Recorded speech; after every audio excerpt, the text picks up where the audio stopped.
I think it's time to start. My name is Temporal, and I will chair this session. The first speaker is Siew Cheong, and the title of the talk is Dynamical Motifs in Temporal Networks. This is a 30-minute talk. Please. Okay, so let me share my screen and start the presentation. So I thank the organizers for inviting me to give this talk. So I must say that I have not been very active in network science. So and I've over the past years, but I'm starting to do more work in network science. So I hope this talk will be entertaining to those who is much more invested in network science. So let me start by acknowledging the people who are involved in this work. First, there is Sabrina. So for the first case study that I'm going to talk about, I'm working with her. She's from the National Institute of Education, which is the institute that trains teachers in Singapore. And because of that, they are committed to do research, pedagogical research for the Ministry of Education in Singapore. And therefore, they have at hand a lot of different kinds of data. And so for me, it's like hitting a gold mine. So working with them. So, and then the second case study that I'm going to talk about for this particular, in this particular talk is work done together with Janusz Holst. He's from the Warsaw University of Technology in Poland. And this is what this project was started while his Renoir project that is funded by EU was running. And this work is also done together with Assistant Professor Anna Wroblewska, also from the Warsaw University of Technology. And of course, this study would not have been possible without the effort put in near the end by Anna Givas. So let me start by talking about complex systems, since this is, after all, a conference on complex systems. So there has been recently more and more people wanting to talk about complex systems as information processing machines. So one of the more recent books by Harkin on information and self-organization talks a little bit about this particular point, and also the recent book by Nicholas and Nicholas, published by World Scientific. They've also been talking about how complex systems should be viewed as information processing systems. Now, of course, we ourselves are familiar with another kind of information processing system, and that is the computer. And of course, we also like to think of information processing systems in terms of machines that take input and generate output. But of course, you know, we don't want to treat this kind of systems as a black box. And you can see that it's pretty dark, but we can see something underneath it. And of course, in a talk like this, we can unhide the black box and look inside it and peer inside it. And then we can see the circuitry, which is this particular network of information flow. And also the different colors indicate different kinds of logic gates. But of course, in real life, for real world complex systems, we won't be able to draw a neat diagram like this. Real world complex systems look more like this. So this is the citric acid cycle, which is used to convert sugar into ATP. And it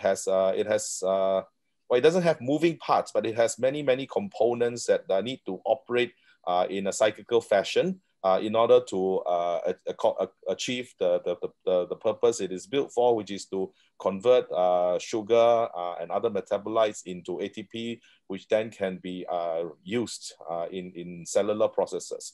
So that this is one of them. And then here is another figure. These I stolen from the internet. This is a plant's response to different kinds of environmental shocks. So we can talk about heat shocks, flooding shocks, cold shocks, salt shocks, as well as drought shocks. And then the plant itself would then modulate its genetic machinery to activate different information processing pathways to be able to cope with this kind of environmental events. And so therefore, the key takeaway from this slide, these two slides here, would be that because the complex systems have to keep on using these robust information processing pathways, if we are monitoring the concentrations or the activity levels of microscopic variables within the complex systems, then we will be able to discover recurrent sequences. So these recurrent sequences are what I would like to call as dynamical motifs. So, and of course, let's say more about dynamical motifs from the framework of temporal networks. So temporal networks have already quite a bit of a history. So first, talked about by Kempe in 2002. And of course, now there are review papers and even books published on it. So in temporal networks, what we must consider would be a number of microscopic variables. These can have activity over time, but they don't have consistent activity over time. So for example, microscopic variable A can be active at this point in time and then turn off and then become active again and turn off again.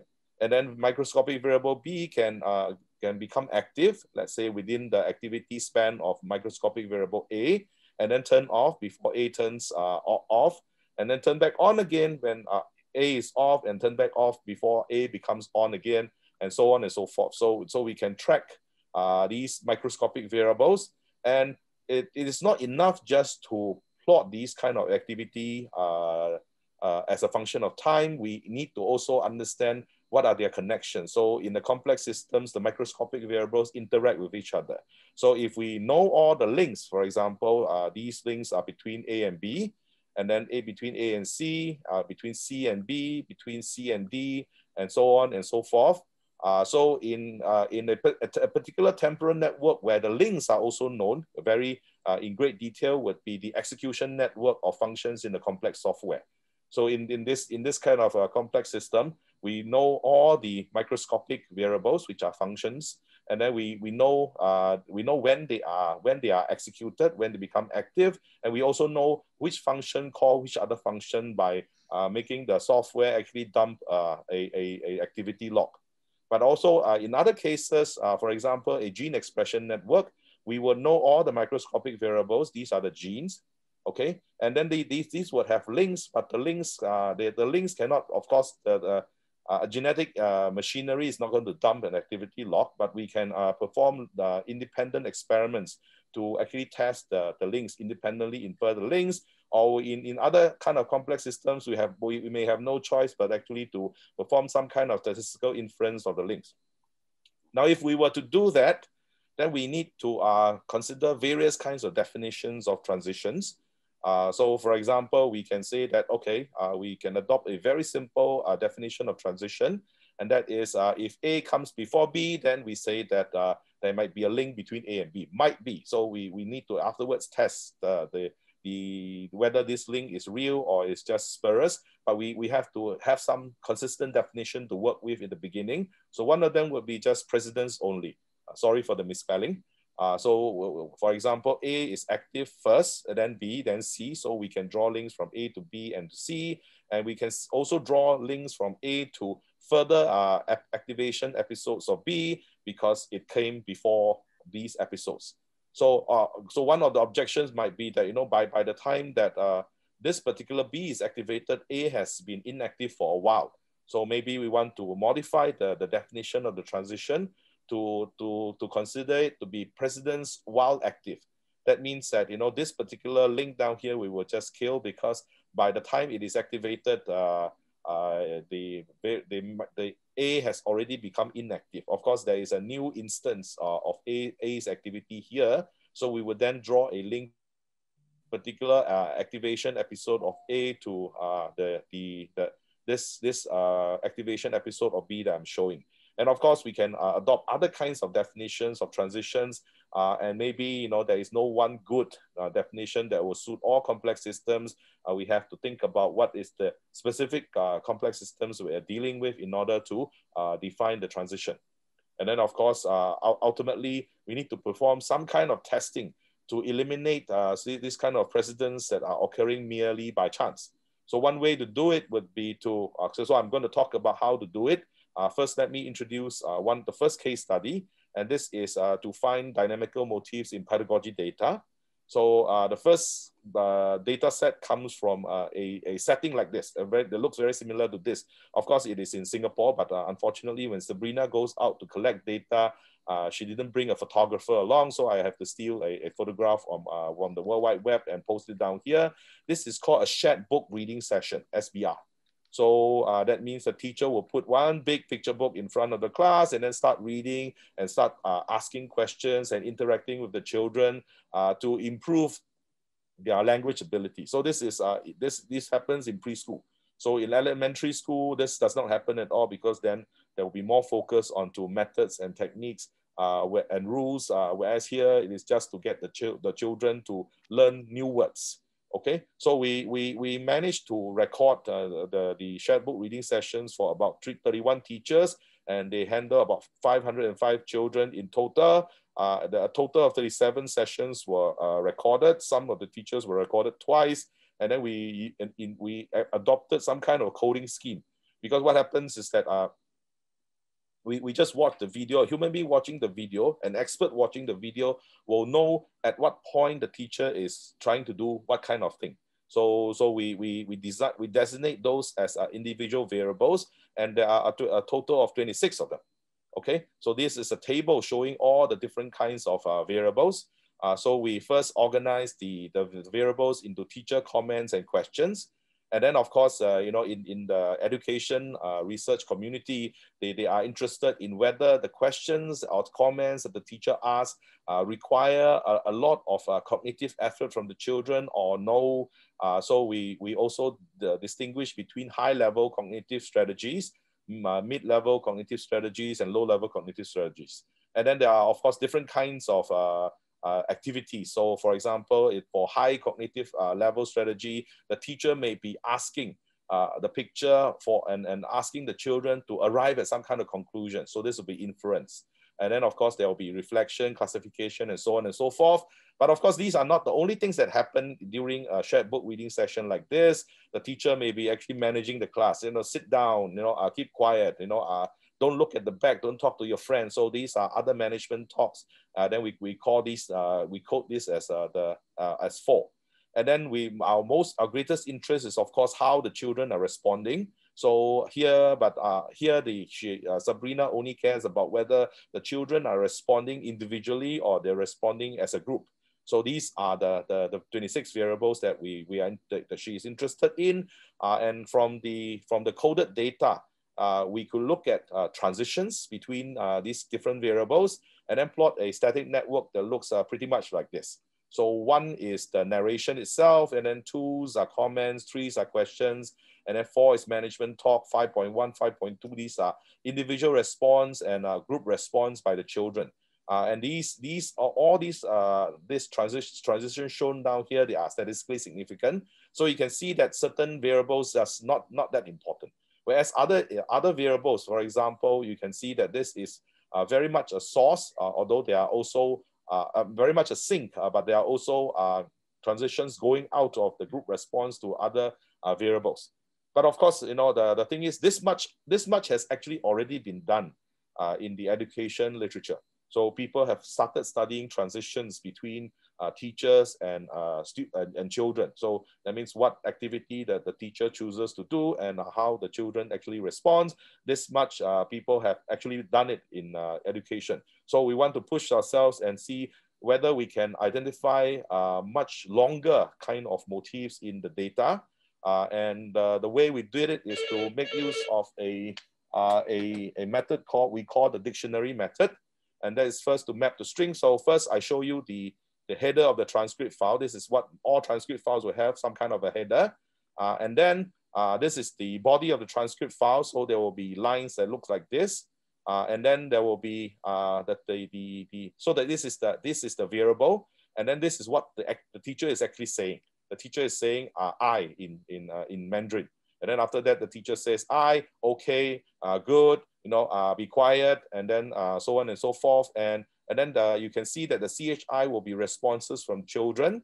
And in this case, it is actually a group response, and then followed by another group response here and another group response here.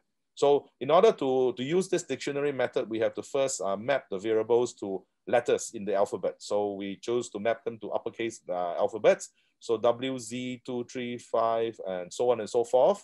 And then after that, we combine them into one very long string for each recorded SBR session. So I'm trying to get through the animation to show you the eventual string. I think one more, and then that's the end. Okay, so this is the string that we get. This is one part of the string. The string is very much longer that we get. And the good thing about mapping to strings would be that we can then make use of the string-friendly kind of environment in Python to actually extract the substrings. For example, if this is the part of the string, the long string for the session, we can look at what are the length 1 substrings, and then we can just basically slide a length 1 window across the string and then extract all the length 1 substrings. We can do the same for length 2 substrings. Okay, and then we can do the same for length 3, length 4, and whatever length substrings that we can find. And this can be done in a very efficient manner. And then after that, we will organize this into a dictionary where the substrings will appear. And then beside the substring, we will also track its the number of times it appears in the data. So you can see that of individuals, the length 1 substrings, of course, all appear a lot of times, but they don't appear with the equal frequency. So for example, Q is rather rare, whereas Z is pretty common. Z is actually the group response by children. And then we have the length 2 substrings, length 3 substrings, and so on and so forth. Okay, now, after we have obtained the empirical frequencies of the different substrings, okay, we would then want to start to check whether these substrings, this kind of frequencies of the substrings can be explained away by saying that they are merely occurring by chance because they are so common as individual length 1 substrings. So in order to do that, we need to have some kind of a null model. So one of the things that we could do would be to first consider a statistically significant transition. For example, U to Z, this is statistically significant. And then in order to check, to see what kind of length 3 substrings we can extract from this particular transition, we test different transitions to different letters. We extend it by 1 with using probabilities that are independent of the prefix. And then we actually check the histogram of the null model frequencies against the actually observed frequency. So for this particular transition, 3.3.3 to 5.2 to 1, we find that the empirical frequency is a lot smaller than the null model frequencies. So this is underrepresented, which we don't really care about.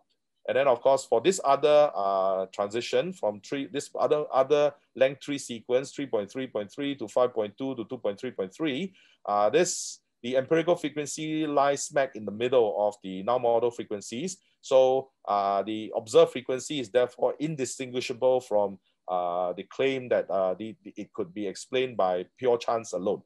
So then there are other kinds of length 3 sequences like 3.3.3 to 5.2 to 2.3.5, where the observed frequency is much larger than the null model frequencies. So the distribution of null model frequencies. So this particular length 3 sequence would then be statistically significant, and then we will accept it as a statistically significant length 3 motif, which will then also try to extend further to length 4, length 5, and so on and so forth. And after doing all that, then we ended up with 5 families of dynamical motifs. So this is one of the families. It is not very, very long, and more importantly, it does not actually involve many different variables. This is something that is much longer and more complex, but again, it still does not involve many variables because it involves only the teacher's management talk and children's individual response and children's group response. And you can see that this is probably a messed up classroom. The teacher is just trying to maintain discipline. Okay, and then the third family it's also not very interesting from the point of view of the education researchers because this is low cognitive level questions of classroom routines, and then the whole class is responding, the teacher does it again, the whole class is responding, and so on and so forth. And then the fourth one, this particular family of dynamical motifs, again, not that interesting because there is a high cognitive level question, but it's difficult to actually make it repeat itself, to sustain itself. So therefore, one of the more complex one that we managed to discover from the data would be one that looks like this. So here, a lot more variables are involved, and there is much more potential for repetition. And in fact, you know, one of the things that we show is actually in the original how we do the mapping to alphabets is this particular motif. Okay, and this work we have already written up. It is currently under review by Education Journal. It's taken over a year for that review process, but we expect it to go on for at least another 3 to 6 months before it gets published. Okay, so the second case study, I hope I'm doing well in time, is the NTU is a project with Janus on the NTU recorded lectures. So here in NTU, because of the SARS crisis in 2003, we mandated the requirement for recorded lectures. So by now we have close to 20 years or more than 100,000 hours of recorded lectures.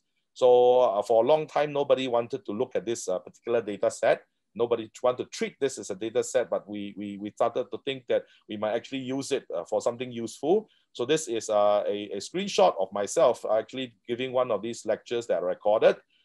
And so one of the things that we could ask, one of the kind of questions we could ask would be, what are common versus effective teaching practices in a lecture setting? And therefore we hand selected a training set of about 300 hours. And then we coded these 300 hours manually so that we hope that we can then train deep neural networks to automatically code the rest of the 100,000 hours of recorded lectures. But even within this training set, we can already obtain a network of statistically significant transitions as well as to identify dynamical motifs. So the network of statistical significant transitions would be based on this coding scheme where we actually use fewer variables because less different kinds of things can happen during a lecture. So there are altogether 12 of them, 12 different kinds of variables, and the frequencies are shown here. And the network of significant transition is shown here. And we can see that 2 plays the role of an effective source, whereas 11 and 7 plays the role of effective sinks. And then there is this very complex central region down here, where there's a lot of bouncing back and forth. So of course, this is a static network representation. It is not accurate in the sense that we may infer, non-existent long sequences starting from this particular network. And that's not something that we don't want. So that's why we want to look for the sequence of the dynamical motifs. And to do so, we need to, of course, start to map them to some kind of sequence that we can do. We can analyze and test. And it turns out that here we start to encounter a new kind of complexity. And that is the variables, the microscopic variables themselves, they turn on and they do not turn off until a number of other variables are turned on.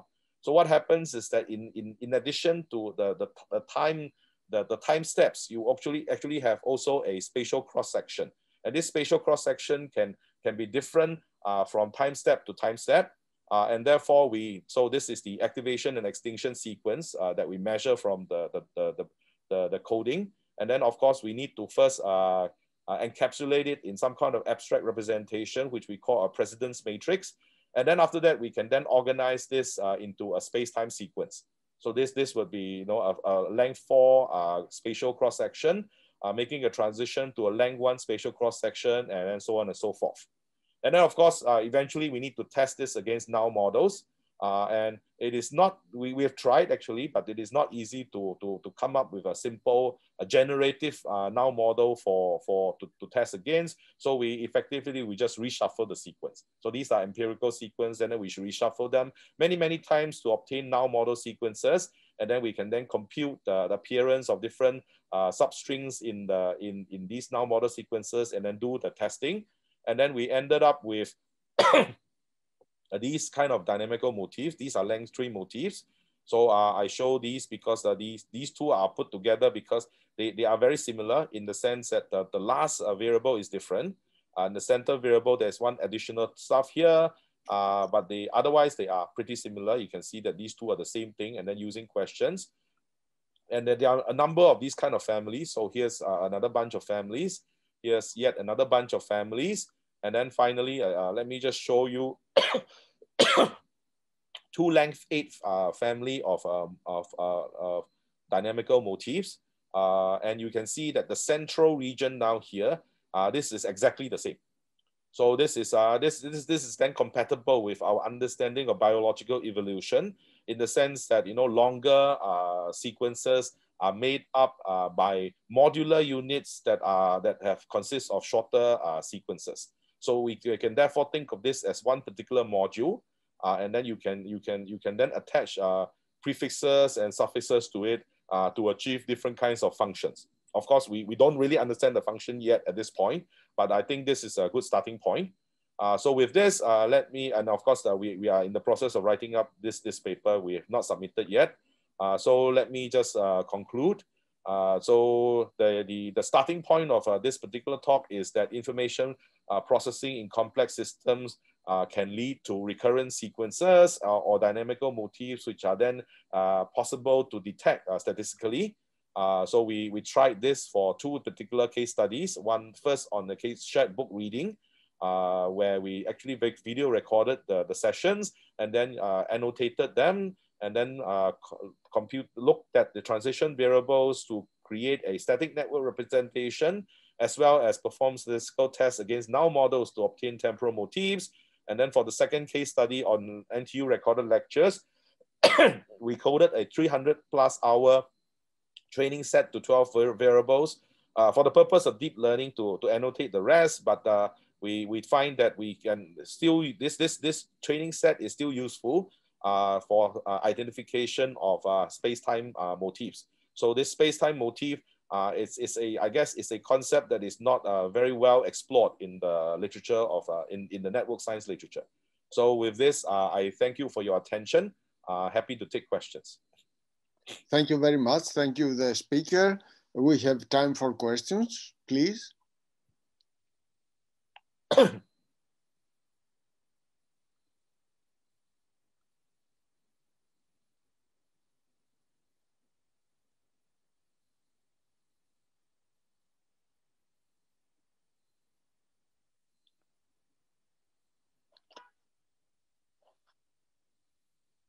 Any questions? I'd like to ask one. Is you gave two examples. One was from the classroom, and the other one was from a lecture room. Do you have in mind any other applications for any application of this method? Okay, so the main reason why I show these two, because I have actually worked on them. So I've also worked on online retail data.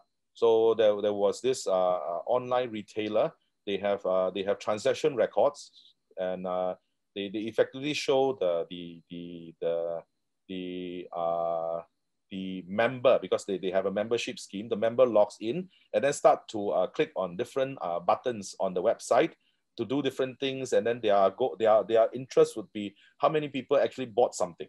So they find that a lot of people put stuff into the basket, and then after that remove the basket, and then they click on search, they click on view different kinds of menus, but only about 11% of the time they actually ended up making a purchase.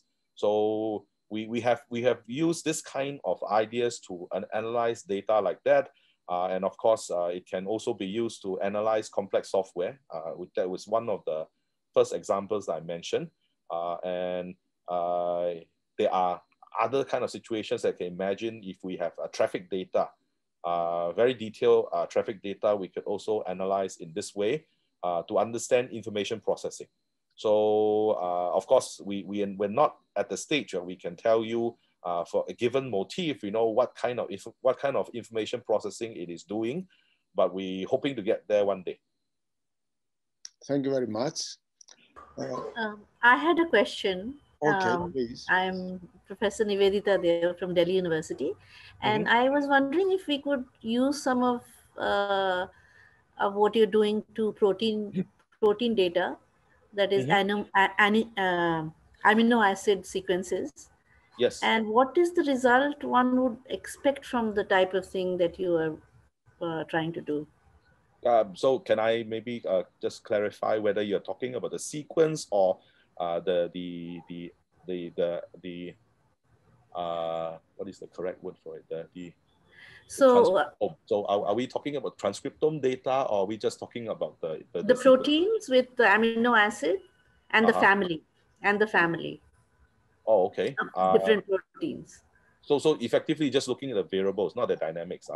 Is because that they're also looking at motifs and how they change because of the mutations. Right. Yes. So that is one level of complexity where evolution as well as competition in an ecosystem affects the actual genes that are encoded in the genome. But of course, people have gone on to look at the network, the interaction network between these genes. But that is at the static network level. And then some people have even gone on further to look at it at the dynamical level. So the dynamical level is more interesting because because there's a lot of how do I say? So we believe that the modules that are present in this kind of complex systems, they are used by more than one function.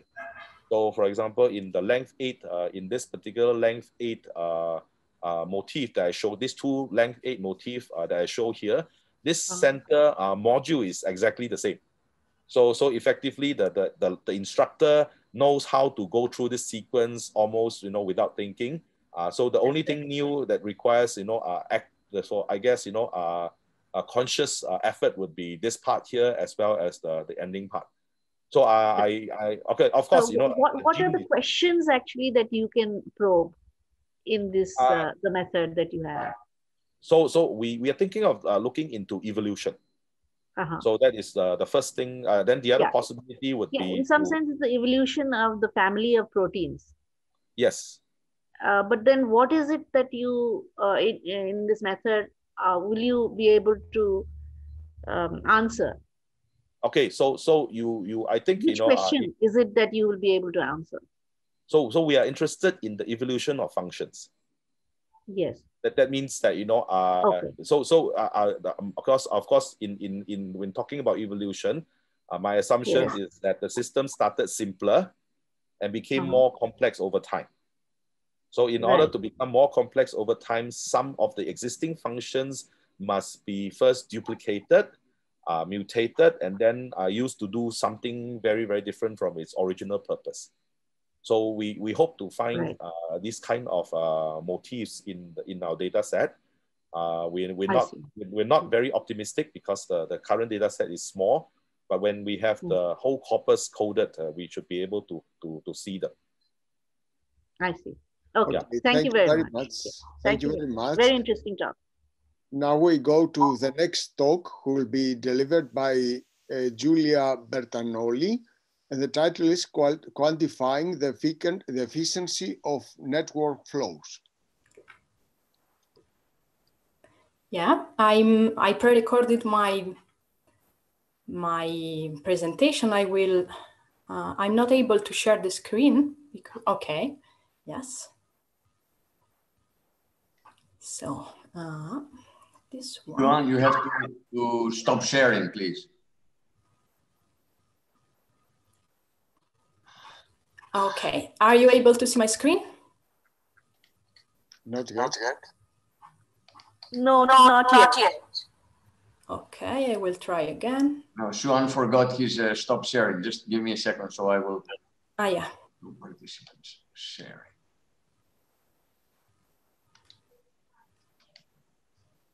Johan, can you please stop sharing your screen? It looks, I'm trying to stop to override him, but I cannot. There you go. There you go. Okay. Now then I will try again. Does it work now? Yep. Yes. Okay. Hi, my name is Giulia, and I'm an Office PhD student at the University of Trento in Italy, and at the Complex Multi-Layer Networks Lab. Siew herself had a recent work done in collaboration with Bertagnolli and Domenico might be the best on the efficiency of workflows. Sorry? Lower the volume. Yeah. It's to sound. Use computer sound. When you share, computer sound, not for speaker. I've done it. Speaker.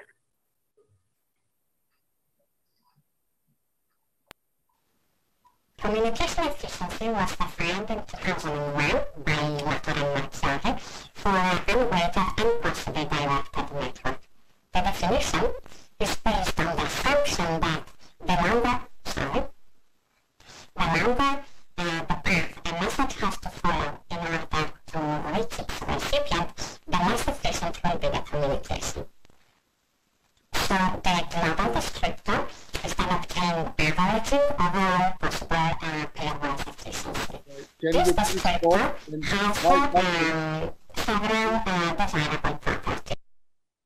Please do reshare your screen, but at the bottom left there is a knob where you can activate that, so we get the system sound through through Zoom. And optimize sound. Tick both ticks, please. Both ticks must be on. Okay, now I've done it, and I should try again. Yes. Firstly, from a physical perspective, it has a nice interpretation of quantifying the efficiency of the parallel and concurrent information exchange among nodes in a network system. Mathematically, it is bounded between 0 and 1, so the descriptor is normalized by the definition. We can see that the maximum is reached for a fully connected network, where each pair of nodes communicates directly. Often, however, we have to include more information into our networks to better represent real systems. The intensity of interactions can be encoded as edge weight.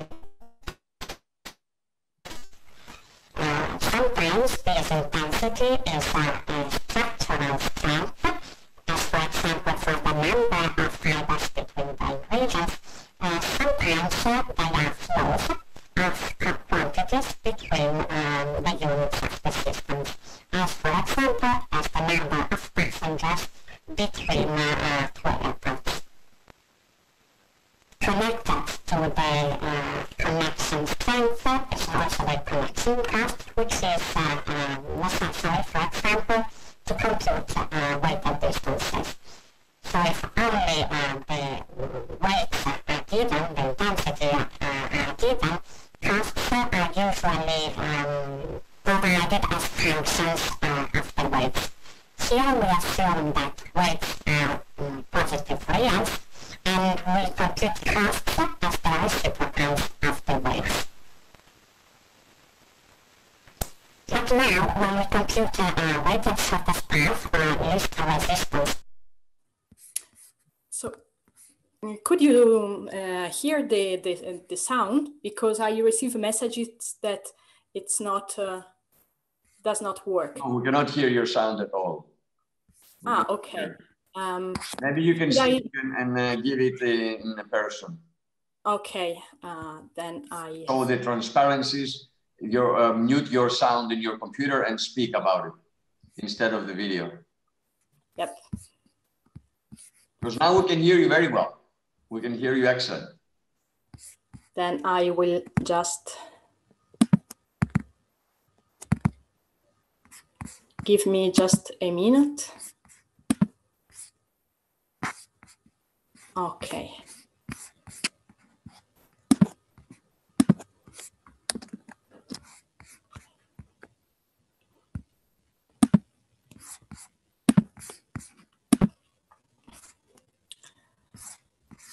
So, as I was saying, so can you hear me? Yes. Okay. This is a work done in collaboration with Riccardo Gallotti and my PhD supervisor, Manlio de Domenico, and involves the efficiency of network flows. So communication efficiency was defined in 2001 by Latora and Marchiori, who based their definition on the assumption that the efficiency of a message is inversely proportional to the distance the message has to follow, to travel, to reach its recipient.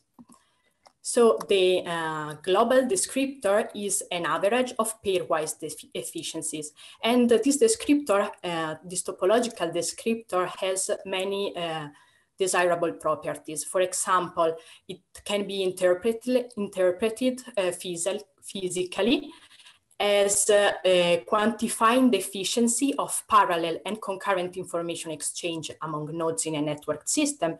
And mathematically, it's bounded between 0 and 1, meaning that it is normalized by definition. The maximum 1 is reached for a fully connected network where each pair of nodes can communicate directly. So often, however, we have to introduce or to encode more information in our networks to better represent the systems. For example, the intensity of the interactions. Sometimes these connection strengths are structural, for example, as the number of fibers between brain regions, but sometimes they are flows, for example, as the number of passengers flying between two airports. We also need the connection cost, for example, for computing weighted distances. And when only the weights are given, we can compute the costs as a function of the weights.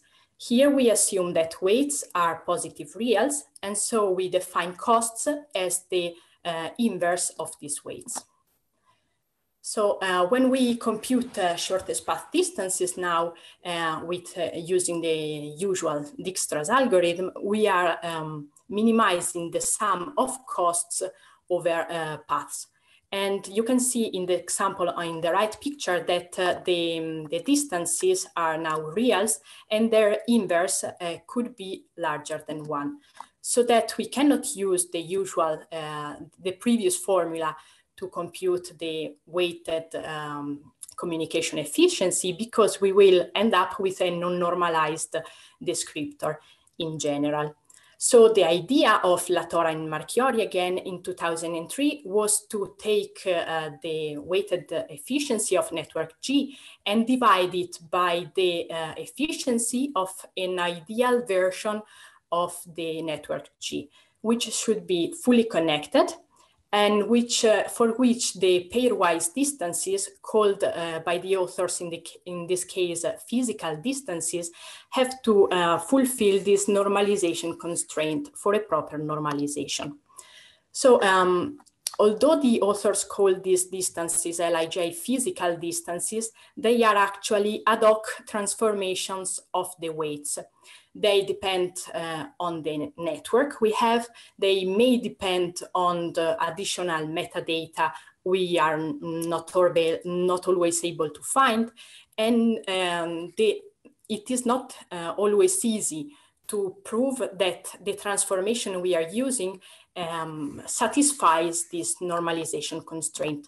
So what is actually done in real applications by many authors is to firstly normalize the weights, dividing them by the maximum weight, and then computing the efficiency with the formula here above.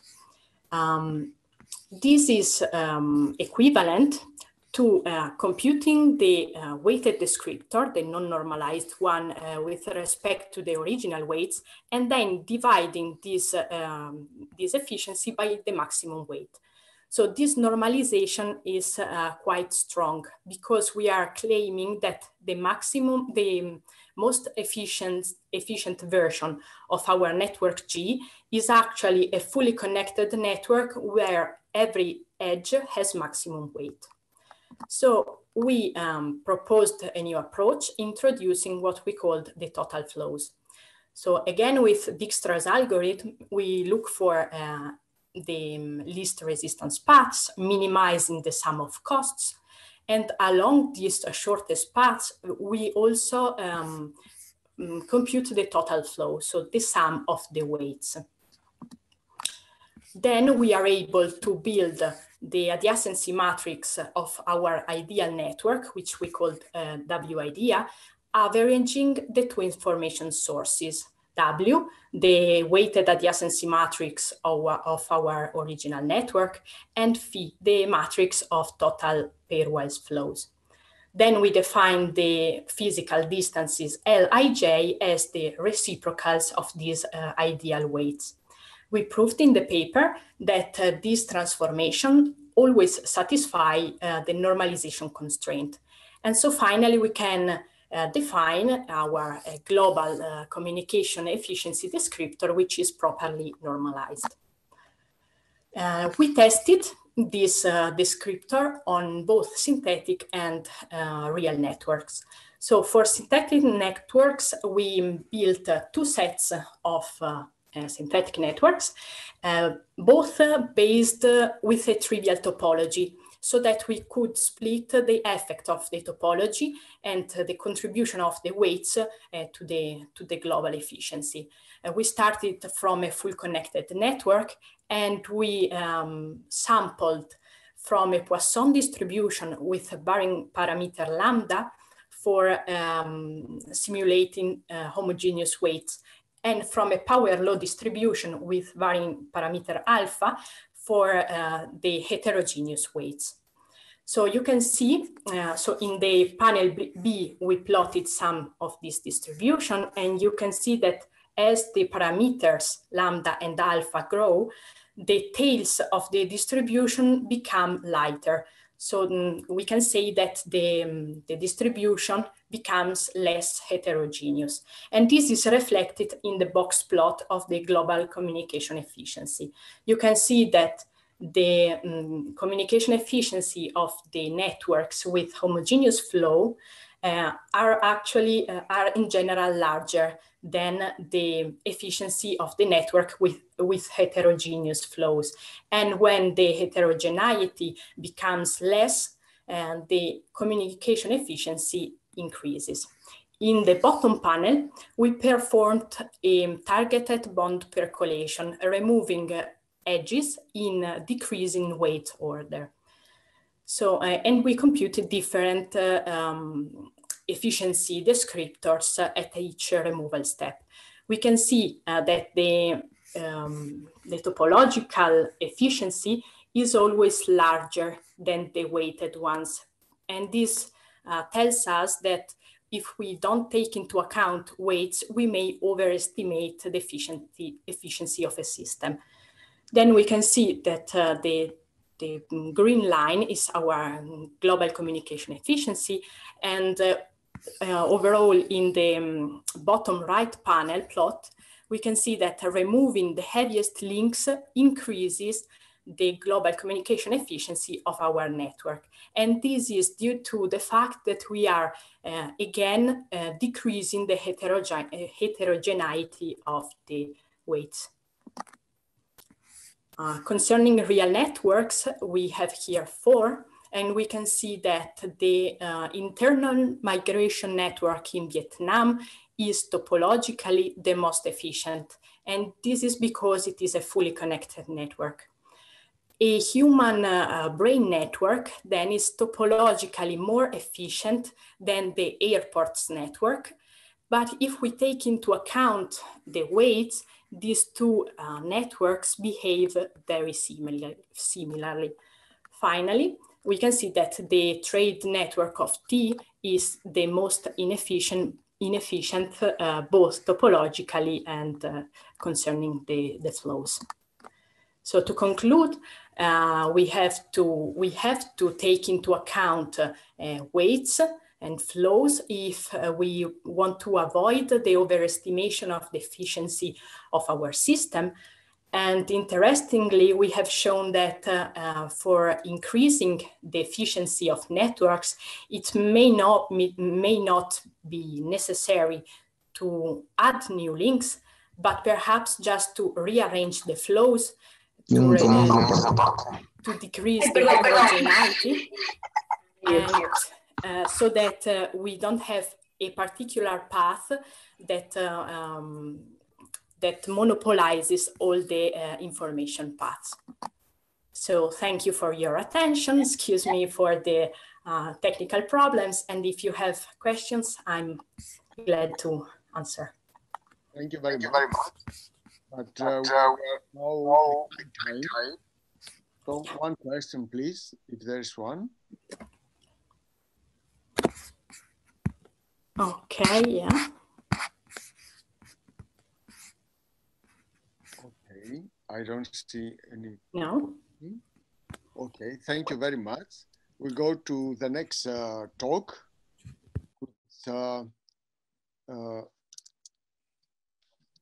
I do not see this person here. Oh, it's not. Okay. Is Mr. Charlesworth here? I tried to find him, but I cannot find him. No, Mr. Charlesworth is not here. Let's wait a minute because it's supposed to be, let me see what time. It's supposed to be now, actually, because of the delay. So after 2 minutes, we quit and we go to the break. It's supposed to be here, but there was no warning or no answer that he will not be coming. We didn't hear from him at all. We didn't hear from him.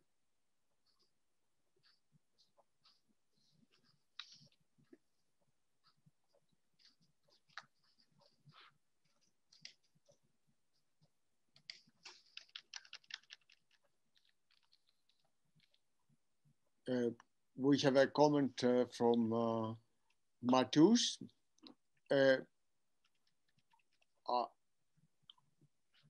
Probably Giulia can read it on the chat and respond. So if I may, I can also speak. So essentially, Okay. Thank you for a nice talk. Thank you. And an interesting measure for efficiency, while efficiency itself can be probably quantified in various ways. So one could define it for a network of flows, for example, T-trade, in multiple ways. And for food webs, ecologists used something inspired by information content and called it ascendancy with E at the end. And you might be interested in comparing with them or trying different notions of efficiency, or proving that yours is the and only one to be used. Yeah, we haven't thought about comparing it with other measures because this is part of a more applied project. In the scope of a Foursquare challenge, we were assessing the integration and segregation of cities. This is a work Riccardo Gallotti presented I think yesterday.